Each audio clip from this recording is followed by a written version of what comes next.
পড়েছে আমার উপর।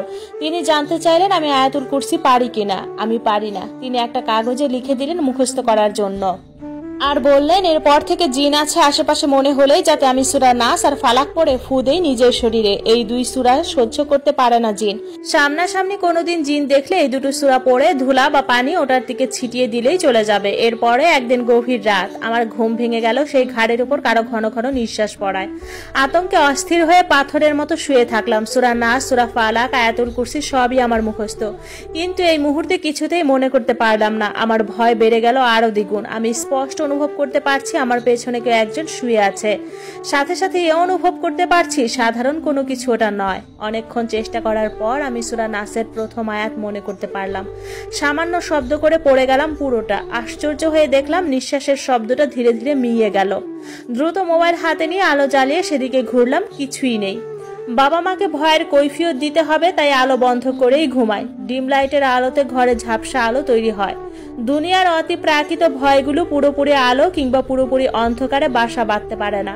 ঝাপসা মলিন আলোতেই ওদের যত কারবার, তাই ওটাও বন্ধ থাকে। সত্যি প্রচন্ড অন্ধকার ভয়ের মাত্রা অনেকটাই কমিয়ে দেয়, যতক্ষণ পর্যন্ত না ঘাড়ের পেছনে কারো নিঃশ্বাসের শব্দ পাই।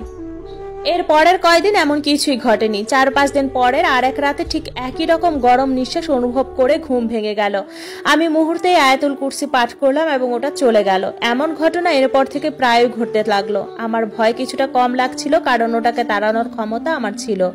আমি মুয়াজ্জিন হুজুরের কথা মতো তাবিজ দিলাম। ঘুমানোর আগে দোয়া দুরুদ পড়ে শরীর বন্ধ করে ঘুমাই। তবুও প্রায় রাতেই ওটা আসে, আমাকে জাগায়। আমি ওটাকে তাড়াই, ওটা চলে যায়। আমার আতঙ্ক বাড়তে থাকে। বিরক্ত হয়ে একদিন সিদ্ধান্ত নিলাম ওটাকে আজ রাতে তাড়াবো না, দেখি ওটা কি চায়, কতক্ষণ থাকে আর কি করে। তাই করলাম। সে রাতে আমার ঘাড়ের উপর ঘন ঘন গরম নিঃশ্বাস পড়ছে ওটার। আমি কিছুটা ভয় পেয়ে থাকলেও কোনো কিছুই করলাম না। একই রকম ভাবে প্রায় আধ ঘন্টা কাটলো, ওটা যাচ্ছে না। আমি কাঁপা কাঁপা কণ্ঠে জিজ্ঞেস করলাম আপনি কে? আমাকে চমকে দিয়ে পেছন থেকে একটা মোটা পুরুষালী কণ্ঠ ভেসে এলো, আসসালামু আলাইকুম। আপনি কে? ইয়ামিন। আপনি মানুষ? না, জিন। আমার সাথে আপনি এমন করছেন কেন? আপনাকে আমার ভালো লেগেছে, বন্ধুত্ব করতে এসেছি। এভাবে ভয় দেখিয়ে? ভয় কই দেখাইলাম, শুধু আমার উপস্থিতি জানান দিতে নিঃশ্বাস ফেলি আপনার উপর।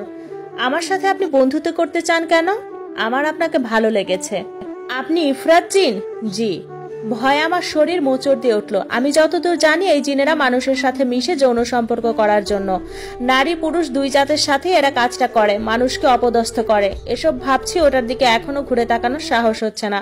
ওটার গলা কেমন কেঁপে উঠল লজ্জায়, আর আমাকে বলল, নাউজুবিল্লাহ ভাই, আপনি যারা চিন্তা করতেছেন আমি ওই রকম জিন না। আমার কোনো খারাপ উদ্দেশ্য নাই। এমনকি ইফরিতদের মধ্যে বেশিরভাগই দুষ্ট জিনদের ওইসব কাজের বিরোধিতা করে। আমি তখন বললাম, আপনি মানুষের মনের কথা বুঝতে পারেন? সে বলল, সবারটা না, তবে কিছু মানুষেরটা পারি। আমি নীরব রইলাম। আপনারা মানুষেরা আমাদের যতটা মন্দ ভাবেন আমরা ততটা মন্দ না। হ্যাঁ, স্বীকার করি আমাদের জাতের কিছু দুষ্টু জিন ওইসব নোংরা কাজ করে, কিন্তু এর মানে এটা না আমরা সবাই এমন। আপনাদের মানুষের মধ্যেও তো ভালো খারাপ আছে, ইফরিতদের মধ্যেও ভালো মন্দ আছে। আপনি ভালো জিন? তখন